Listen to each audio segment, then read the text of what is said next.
dan bisnisnya tuh ada. Jadi kalau ada sebuah framing e-fishery itu bisnisnya palsu, ya gue bisa bilang itu sangat mengada-ngada sih.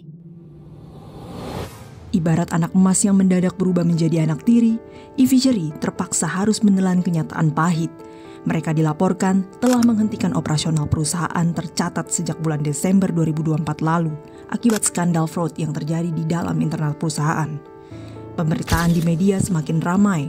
Tak hanya dari media arus utama, di jagat internet mulai dari konten YouTube, Instagram, hingga sosial media lainnya, banyak membahas tentang bagaimana perusahaan aquaculture berbasis teknologi di Indonesia ini runtuh.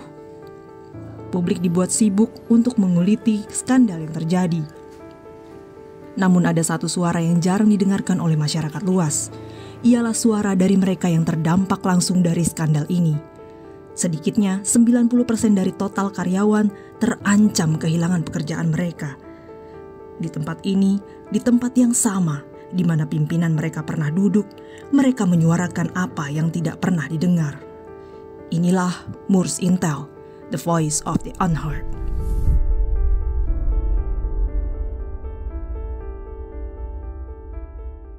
Dari catatan e-commerce pada saat lo gabung di tahun 2022, itu katanya e-fishery itu sempat berencana buat expand ke Thailand, China, sampai ke India.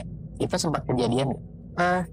Kejadiannya baru di India. Kita udah buka di sana dan sempat juga beberapa tim kita yang pergi ke sana untuk mungkin ngasih training lah ya ke pegawai-pegawai yang ada di sana gitu. Dan ada juga perwakilan dari fishery yang memang stay di sana untuk ngejalanin bisnisnya. Itu sih.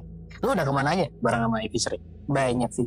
Dari Sumatera, kalau jauh udah pasti lah ya, terus Kalimantan, Sulawesi, Bali, Nusa Tenggara Barat, itu semua udah gue datengin.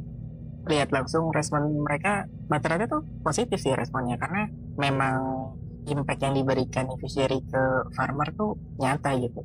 Kalau salah satu produknya adalah si Kabayan itu yang ngebantu petani untuk singkatannya aja kasih bayar nanti kan.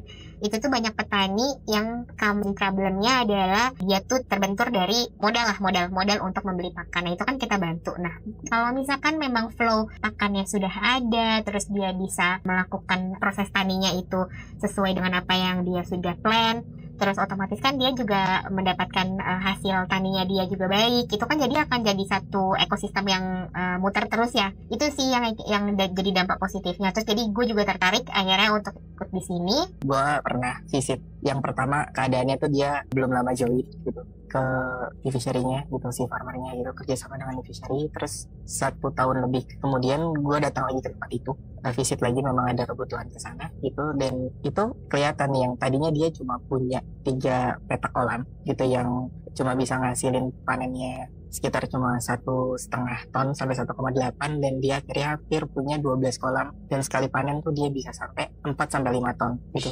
dalam setahun ya, dalam satu siklus. Satu siklusnya itu sekitar 3-4 bulan. Ada satu di mana yang benar-benar bikin gue sangat suka di sini, yang benar-benar ngerasain impact ke sekitar petani tersebut. Gue ngeliat pada saat itu, gue pernah visit di suatu daerah. Dia tuh waktu itu belum jadi petani kita. Karena saat itu gue sempat ngobrol sama orang tua si petani tersebut. Dia bilang tolong bantu si petani A ya, soalnya dia baru di bidang ini gitu, bantu kembangin kolamnya. Siapa tahu atas datangnya fishery ini dia jadi malah lebih sukses di sini dibanding sama kakak-kakaknya yang ada yang jadi dokter, ada yang ini, ada yang itu gitu. Nah ternyata seiring dengan berjalannya waktu, yang gue lihat dari yang awal kita kesana dia cuma punya berapa kolam, terus ternyata dia jadi petani besar kita, yang petani kita tawarkan beberapa produknya. Itu tuh berarti secara tidak langsung produk apa yang kita tawarkan ke dia itu tuh berimpact sangat positif gitu salah satunya.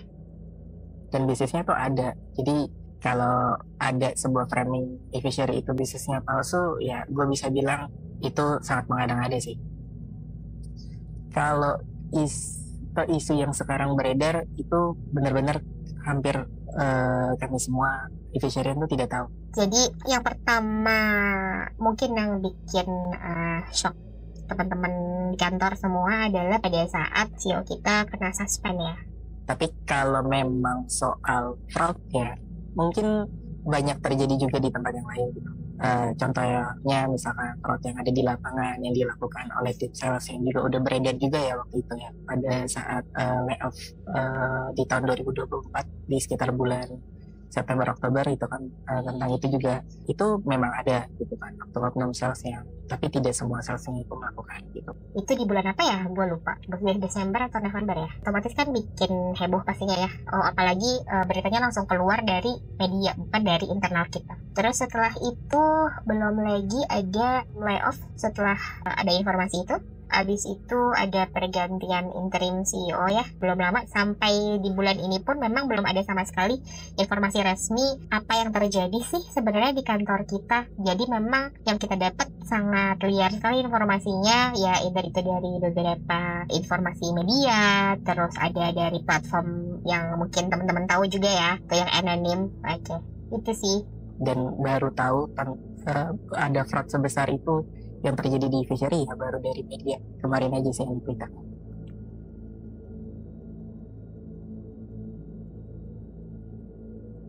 Apa itu 100% benar atau tidak? I don't know. Kalau dibilang berlebihan mungkin bisa ya. Tapi kalau ditanya ada fraud atau tidak, ya mungkin iya ada. Kalau secara exact siapa yang melakukan segala macamnya, aku nggak bisa bilang karena memang kita nggak pernah tahu itu siapa gitu. Balik lagi, kita nggak pernah secara directly terinfo apa yang terjadi gitu. Terus kalau memang ada media yang bilang kenapa kantor kita dan segala macam, itu nggak salah juga sih, karena emang lagi kenapa gitu. Fraud terbesar yang gua tahu itu cuma fraud yang ada salah satu seorang manajer lah ya, dia melakukan fraudnya itu bekerja sama dengan salah satu vendor. Jadi vendornya itu jadi seperti perusahaan cangkang gitu. Tapi ya dia menipu e-fishery-nya sendiri dan dia untuk keuntungan dia pribadi. Selebih dari itu gak ada yang sebesar itu sih.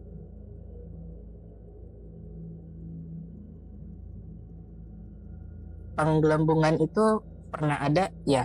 Tapi kalau angka sebesar itu yang keluar di media sekarang itu tidak gitu. Kenapa? Karena selama gue di Fishery itu ada beberapa penggelembungan lewat transaksi gitu, dan transaksinya itu biasanya cash.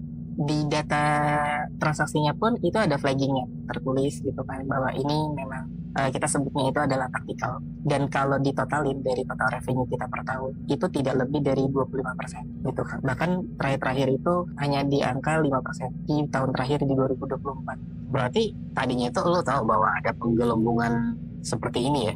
Iya, itu tahu. Tapi kalau sebesar itu tidak.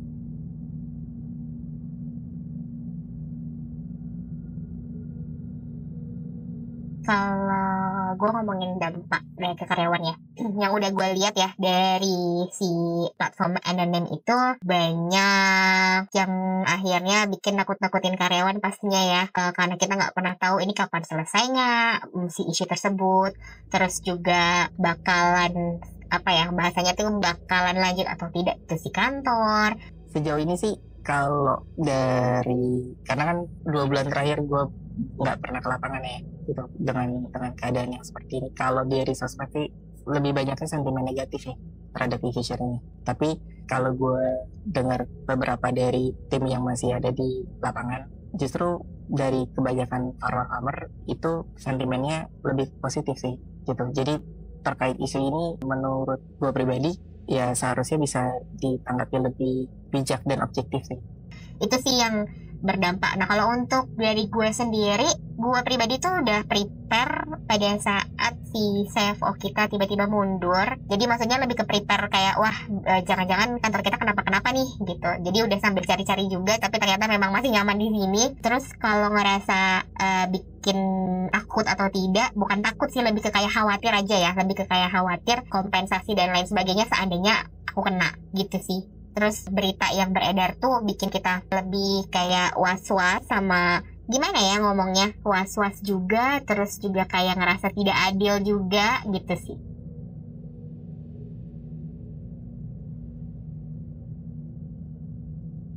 Pertama kali gue tahu itu bukan dari internal, tapi memang dari media. Karena sampai saat ini belum ada statement resmi dari internal manajemen ke e-fishery. Jadi kebanyakan kita dapat semua beritanya itu dari media. Yang ada announcement-nya adalah pergantian CEO dan ada penunjukan CFO baru. Itu aja sih. Selebihnya dari situ tidak ada. Ya, jadi apa yang gue dengar sampai saat ini memang tidak pernah ada informasi formal secara resmi ya dari manajemen. Jadi yang kita dapat hanya dari luar aja gitu.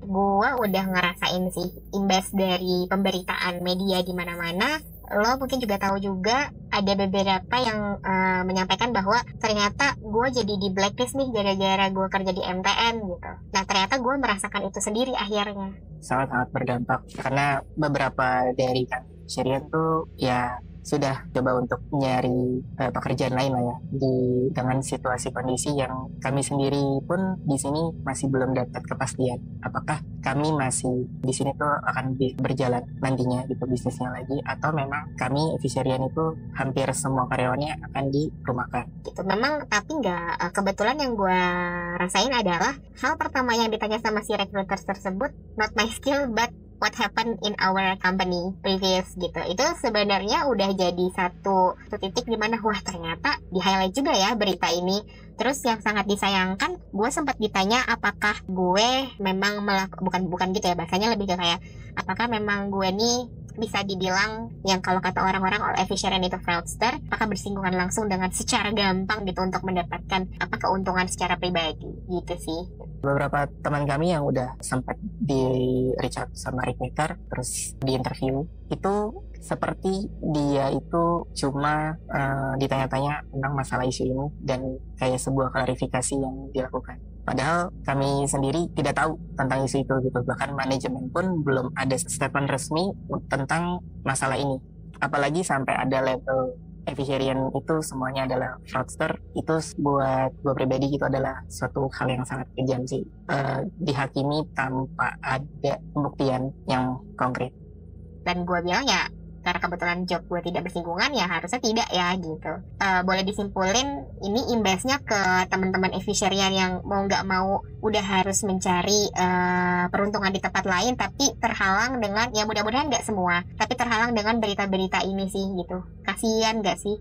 Di media, di LinkedIn ada, di sebuah komen di X ada, komen Instagram e-commerce pun juga ada. Ya itu jujur itu sangat menyakiti hati kami sih karena nggak semua dari kami itu adalah fraudster, cuma hanya sekelompok kecil yang memang tidak bertanggung jawab dan tidak mempunyai integritas. Tapi di luar itu kami benar-benar bekerja sesuai dengan aturan dan compliance yang berlaku di Fishery. Selama gue di sini gue bekerja tuh selalu dengan hati ya, asik. Gue selalu pakai hati kerja gue. Gue selalu berusaha untuk maksimal dalam bekerja. Terus juga when I get one task, maybe I will give the output until 3 or 5 gitu. Terus juga helping people juga. Jadinya gue juga sangat menyukai pekerjaan ini sih gitu. Kesan-kesan gue sih lumayan happy sih kerja di sana gitu karena mungkin sistemnya juga work from anywhere, remote salah satu. Terus di beberapa project gue tuh bisa langsung ke lapangan gitu buat datang ke farmer gitu kan, terus melihat kondisi lapangan seperti apa langsung, dan itu banyak banget experience yang gue dapat sih dari situ. Gue punya satu tim yang sangat mumpuni. It was my dream team ever sih gitu. Jadi kebetulan gue punya tim yang pintar-pintar, terus suportif juga, terus juga mau belajar pastinya ya. Kita semua berkumpul di satu tim yang mempunyai basic yang berbeda-beda. Tapi bukan berarti kita nggak bisa gain kita nggak bisa gain sukses dikarenakan kita punya background yang berbeda gitu. Apalagi di aquaculture ini sebenarnya kan bidang yang baru di beberapa orang yang mungkin belum terbiasa. Yang kalau misalkan dia pernah basic di pertanian atau di kuliahnya memang udah sesuai dengan apa yang sekarang dikerjain, itu mungkin bukan hal baru. Tapi kemarin gue punya dream team yang kita bisa sama-sama belajar dan ternyata kita bisa cari experience untuk buat buat kita melakukan pekerjaan itu sesuai dengan appetite perusahaan, ya kita lakukan sih gitu. Sayangnya karena kemarin sempat ada layoff, jadi berpisah di kita gitu. Oke, menurut lo berapa lama stigma buruk ini bertahan? Kalau gue lihat kalau di Indonesia yang udah-udah mah biasanya tahu-tahu hilang sendiri sih ya. Cuma memang nggak sebentar pastinya, nggak sebentar. Tapi berharapnya sih secepat mungkin hilang. Siapa tahu dengan apa yang gue sampaikan di sini bisa jadi siapa tahu ada salah satu recruiter yang dengar di sini itu juga jadi terbuka juga gitu ya. Nggak semua aviarian yang sudah terdampak gitu, nggak semuanya melakukan hal tersebut sih. Jadi mudah-mudahan dengan seiring berjalannya waktu hilang sih. Mudah-mudahan ya, paling lama mudah-mudahan 1 tahun gak sih? Pengennya gitu, 1 tahun. Dan syukur-syukur bisa 3 bulanan hilang ya. Oke, ada sih. Kami aviarian tuh berharap bahwa publik bisa menanggapi kasus ini dengan bijak dan objektif. Karena kami juga banyak yang tidak tahu tentang masalah yang terjadi ini. Kami hanya sekelompok karyawan di aviary ini dan kami bekerja sesuai dengan SOP, sesuai dengan compliance, sesuai dengan aturan yang berlaku. Jika kami sangkakan atau dilabelkan bahwa semua aviarian adalah fraudster, itu kami minta tolong banget, jangan sampai seperti itu. Karena kami pun bekerja untuk kehidupan kami juga, itu bukan untuk hal yang lain-lain. Karena kami tidak mau dinilai karena nilai setitik rusak susu sebelah. Itu aja sih harapan.